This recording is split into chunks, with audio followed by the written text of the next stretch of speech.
दोस्तों इस वीडियो में हम आप लोगों के कुछ कमेंट के रिप्लाई देने वाले हैं। यहाँ पर आप लोगों को आज का पहला कमेंट नजर आ रहा होगा। ये एक नेपाली भाई हैं जो कि छुट्टी में घर आए हुए हैं। ये जो है कतर वापस जाना चाहते हैं, श्रम का काम भी करवा चुके हैं।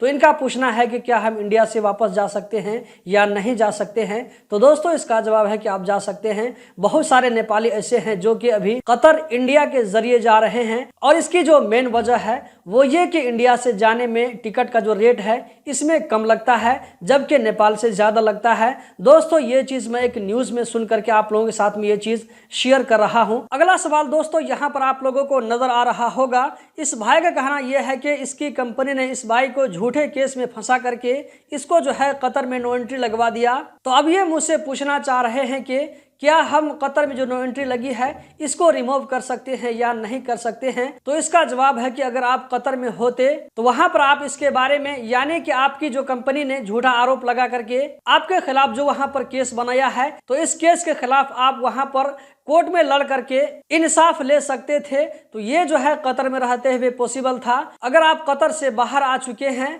तो ये जो है बिल्कुल नामुमकिन के बराबर है। तो मेरे ख्याल से आप दूसरी कंट्री के बारे में सोचें। आपको बहुत सारे लोग ऐसे मिल जाएंगे जो कि पैसे के बलबूते पर, यानी कि पैसे को लेकर के आपके बैन को रिमूव करवाने की बात करेंगे, लेकिन मेरे ख्याल से सिर्फ आपका जो है पैसा बर्बाद होगा, कुछ फायदा नहीं होगा। तो आप कतर को भूल करके दूसरी कंट्री के बारे में सोचें और अपने पैसे को बर्बाद होने से बचाएं। अगला सवाल दोस्तों यहाँ पर आप लोगों को नजर आ रहा होगा। इस भाई का कहना है कि मेरा चाकिन, ये जो है इसने शायद चिकन लिखा होगा। अब ये चिकन है या ये कि चाकिन है, लेकिन यहाँ पर तो जो है चाकिन ही पढ़ा जाएगा।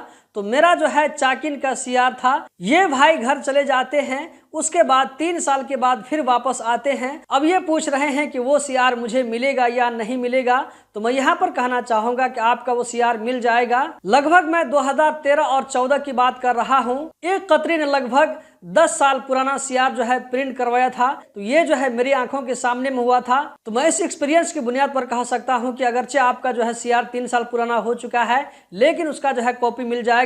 अगर वो सिस्टम में कैंसिल नहीं हुआ है, यानी कि अगर स्पॉन्सर ने कैंसिल नहीं करवाया है, तो उसकी कॉपी आपको मिल सकती है। अगला सवाल दोस्तों यहाँ पर आप लोगों को नजर आ रहा होगा। इस भाई का कहना यह है कि इस भाई को कोई आदमी बहुत ज्यादा टॉर्चर कर रहा है, तो उसके लिए जो है क्या सजा हो सकती है।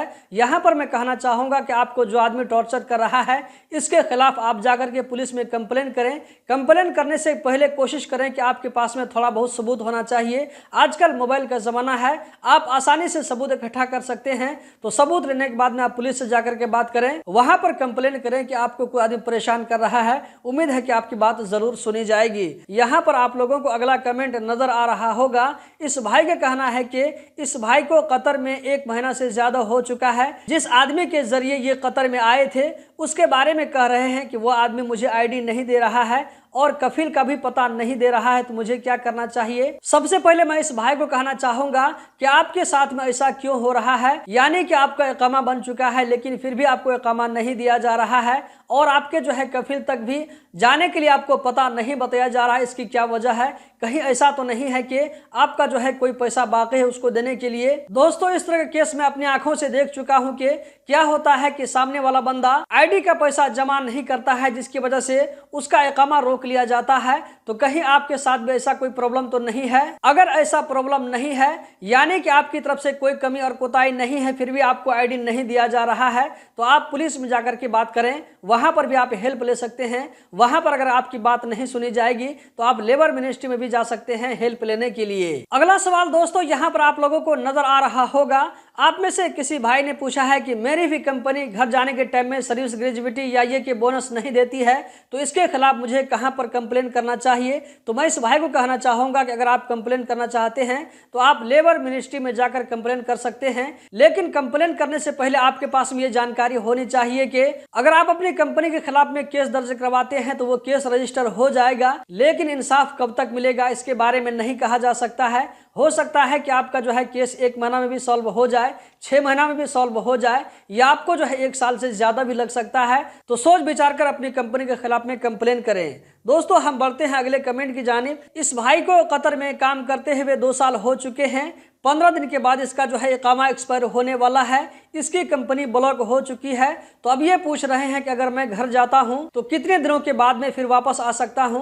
आपको कहना चाहूंगा कि अगर आप आईडी कैंसिल करवा करके जाते हैं तो आप किसी वक्त भी कतर आ सकते हैं। अगर आप आईडी को बिना कैंसिल किए हुए घर जाते हैं तो इस सूरत में आपको जो है दोबारा वीजा मिलने के लिए जब तक आपका इकामा सिस्टम में पड़ा रहेगा, कैंसिल नहीं होगा, तो उस वक्त तक आपका जो है नया वीजा इशू नहीं होगा। इस बात का ख्याल रखना है। तो जाने से पहले किसी भी तरह जो है आप अपना आईडी कैंसिल करवा करके उसके बाद ही घर जाएं। आज का जो लास्ट सवाल है यहाँ आप लोगों को नजर आ रहा होगा। इस भाई का कहना है कि ये भाई मेरी वीडियो देखते हैं, ये भाई इंडिया से हैं, कंपनी ने इनको जो है 5 महीना से सैलरी नहीं दिया है, तो अब इसको क्या करना चाहिए। देखिए दोस्तों, कतर में अगर आपके साथ में कुछ भी प्रॉब्लम होता है, कोई भी दिक्कत होता है, तो आपके लिए लेबर मिनिस्ट्री का दरवाजा खुला रहता है, वहीं पर जाकर के आप इंसाफ ले सकते हैं। अब यह है कि इंसाफ मिलने में आपको जो है देर सवेर हो सकता है, लेकिन वर्कर के लिए यही एक दरवाजा है। जब मैं इस तरह की वीडियो बनाता हूं तो आप में से बहुत सारे लोग कहते हैं कि लेबर मिनिस्ट्री में इंसाफ नहीं मिलता है, तो यहाँ पर आपको मालूम होना चाहिए कि लेबर मिनिस्ट्री के अलावा